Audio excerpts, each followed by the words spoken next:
ನಮಸ್ಕಾರ ಸ್ನೇಹಿತರೆ, ನಾನು ಶಶಿಕಾಂತ್. ಇಂದು ನಾವು ರಾಖಿ ಹಬ್ಬದ ಬಗ್ಗೆ ತಿಳಿಯೋಣ.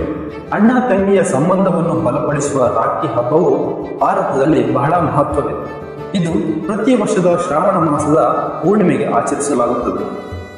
ಆ ದಿನ ಸಹೋದರಿಯರು ತಮ್ಮ ಸಹೋದರನ ಮುಂಗೈಗೆ ರಾಖಿಯನ್ನು ಕಟ್ಟಿ ಆರತಿ ಮಾಡಿ ಸಹೋದರನ ಆಶೀರ್ವಾದವನ್ನು ಬೇಡುತ್ತಾರೆ. ತಂಗಿಯ ರಕ್ಷಣೆ ಅಣ್ಣನಿಂದ ಅನ್ನುವಂತೆ ಅಣ್ಣನ ರಕ್ಷಣೆ ತಂಗಿಯಿಂದ ಎಂಬ ಪರಸ್ಪರ ಭ್ರಾತೃತ್ವದ ಭಾವನೆಯನ್ನು ದಟ್ಟಗೊಳಿಸುವ ಹಬ್ಬ ಇದಾಗಿದೆ. ರಕ್ಷಾ ಬಂಧನ ಆಚರಣೆಗೆ ಭಾರತೀಯ ಸಂಸ್ಕೃತಿಯಲ್ಲಿ ತನ್ನದೇ ಆದ ಮಹತ್ವವಿದೆ.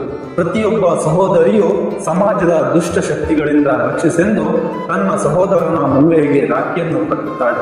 ಪ್ರತಿಯೊಬ್ಬ ಸಹೋದರನು ಈ ಸಮಯದಲ್ಲಿ ಸಹೋದರಿಯರಿಗೆ ತನ್ನ ಭ್ರಾತೃತ್ವ ಪ್ರೇಮವನ್ನು ಉಜ್ವಲಗೊಳಿಸಬೇಕೆಂದು ರಕ್ಷಾಬಂಧನ ಹಬ್ಬದ ನೀತಿಯಾಗಿದೆ. ಭಾರತದಲ್ಲಿ ಶ್ರಾವಣ ಮಾಸದ ಹುಣ್ಣಿಮೆಯನ್ನು ಯಜುರ್ ಉಪಕರ್ಮ ಎಂದು ಇಂದಿನಿಂದ ಆಚರಿಸುತ್ತಿದ್ದಾರೆ. ಈ ದಿನಕ್ಕೆ ಮತ್ತೊಂದು ವಿಶೇಷವಿದೆ. ಮುಂಚೆ ಉತ್ತರ ಭಾರತದಲ್ಲಿ ಮಾತ್ರ ಹೆಚ್ಚು ಪ್ರಚಲಿತವಿದ್ದ ರಕ್ಷಾಬಂಧನ ಅಥವಾ ರಾಖಿ ಹಬ್ಬವನ್ನು ಇತ್ತೀಚಿನ ವರ್ಷಗಳಲ್ಲಿ ಭಾರತದಾದ್ಯಂತ ಎಲ್ಲರೂ ಆಚರಿಸುತ್ತಾರೆ. ಆದರೆ ಅಣ್ಣ ತಂಗಿಯರ ಬಾಂಧವ್ಯವನ್ನು ಪ್ರತಿಯೊಬ್ಬರು ಭಾವನಾತ್ಮಕವಾಗಿ ಸ್ಮರಿಸುವ ಈ ದಿನ ಬಾಲ್ಯದ ಅನೇಕ ಸಿಹಿ ಕೈ ನೆನಪುಗಳನ್ನು ತಮ್ಮ ಮನದಲ್ಲಿ ಮೂಡಿಸುತ್ತದೆ. ಮಹಾಭಾರತದ ಸಮಯದಿಂದಲೇ ಇದನ್ನು ಆಚರಿಸಲಾಗುತ್ತದೆ ಎಂದು ಹೇಳಲಾಗುತ್ತದೆ. ದ್ರೌಪದಿಯು ಶ್ರೀಕೃಷ್ಣ ಕೈಗೆ ರಾಖಿ ಕಟ್ಟಿ ರಕ್ಷಣೆಯ ಆಸೆ ವ್ಯಕ್ತಪಡಿಸಿದ್ದಾಳಂತೆ. ಇದರಿಂದ ಅವರ ನಡುವಿನ ಸಂಬಂಧ ಮತ್ತಷ್ಟು ಬಲವಾಯಿತಂತೆ.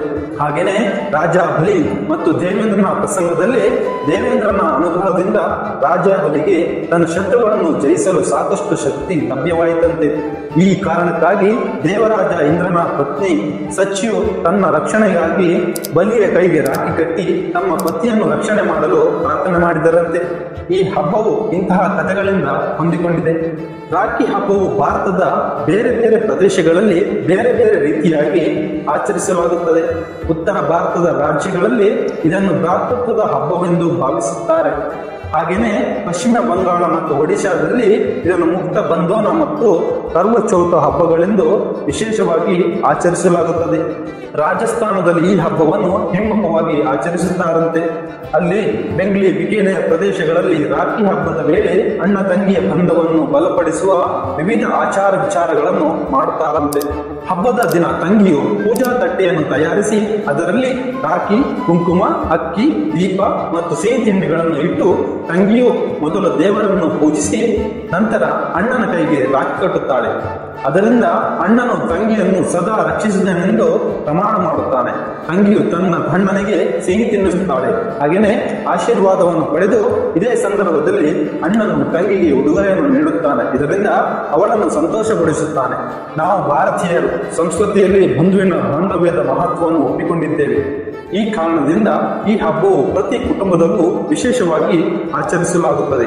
ಇಂದು ರಾಖಿ ಹಬ್ಬವು ಸಂಜೀವಿತವಾಗಿರುವ ಅತ್ಯಂತ ಪ್ರಮುಖ ಹಬ್ಬಗಳಲ್ಲಿ ಒಂದಾಗಿದೆ. ಸಾಮಾಜಿಕ ಮಾಧ್ಯಮಗಳು, ಆನ್ಲೈನ್ ಶಾಪಿಂಗ್ಗಳು ಈ ಹಬ್ಬ ಮತ್ತಷ್ಟು ಬಲಪಡಿಸುತ್ತಿದೆ. ತಂಗಿಯಂದಿರು ಅಣ್ಣನಿಗೆ ಆನ್ಲೈನ್ ಮುಖಾಂತರ ರಾಖಿಯನ್ನು ಕಳಿಸುತ್ತಾರೆ. ಅಣ್ಣನಿಂದ ಗಿಫ್ಟ್ಗಳನ್ನು ಹಾಗೆಯೇ ಪಡೆದುಕೊಳ್ಳುತ್ತಾರೆ. ಸ್ಪರ್ಧೆಗಳು, ಕ್ರೀಡಾ ಕಾರ್ಯಕ್ರಮಗಳು ಶಾಲೆಗಳಲ್ಲಿ, ಕಾಲೇಜುಗಳಲ್ಲಿ ಮತ್ತು ಕಾರ್ಯಾಲಯಗಳಲ್ಲಿ ಈ ಹಬ್ಬದ ಸಂದರ್ಭದಲ್ಲಿ ಆಯೋಜಿಸಲಾಗುತ್ತದೆ. ಇದರಿಂದ ಅಣ್ಣ ತಂಗಿಯ ನಡುವಿನ ಸಂಬಂಧವನ್ನು ಮತ್ತಷ್ಟು ಬಲಪಡಿಸಲಾಗುತ್ತದೆ. ಈ ಹಬ್ಬವು ನಮ್ಮ ಸಂಬಂಧಗಳನ್ನು ಬಲಪಡಿಸುವಲ್ಲಿ ದೊಡ್ಡ ಪಾತ್ರವನ್ನು ವಹಿಸುತ್ತದೆ. ಅಣ್ಣ ತಂಗಿಯ ಭ್ರಾತೃತ್ವವನ್ನು, ಪ್ರೀತಿಯನ್ನು ಹಾಗೆಯೇ ವಿಶ್ವಾಸವನ್ನು ಹೆಚ್ಚು ಮಾಡುತ್ತದೆ. ಇದು ನಮ್ಮ ಸಂಸ್ಕೃತಿಯ ಒಂದು ಮಹತ್ವದ ಹಬ್ಬ. ನಿಮ್ಮ ಕುಟುಂಬದವರ ಜೊತೆ ಈ ಹಬ್ಬವನ್ನು ಸಂಭ್ರಮದಿಂದ ಆಚರಿಸಿ.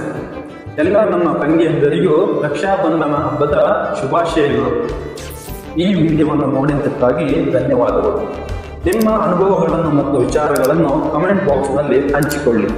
ನಮ್ಮ ಈ ಚಾನೆಲ್ ಅನ್ನು ಸಬ್ಸ್ಕ್ರೈಬ್ ಮಾಡಿ, ಲೈಕ್ ಮಾಡಿ, ಹಾಗೆಯೇ ಶೇರ್ ಮಾಡಿ. Thank you.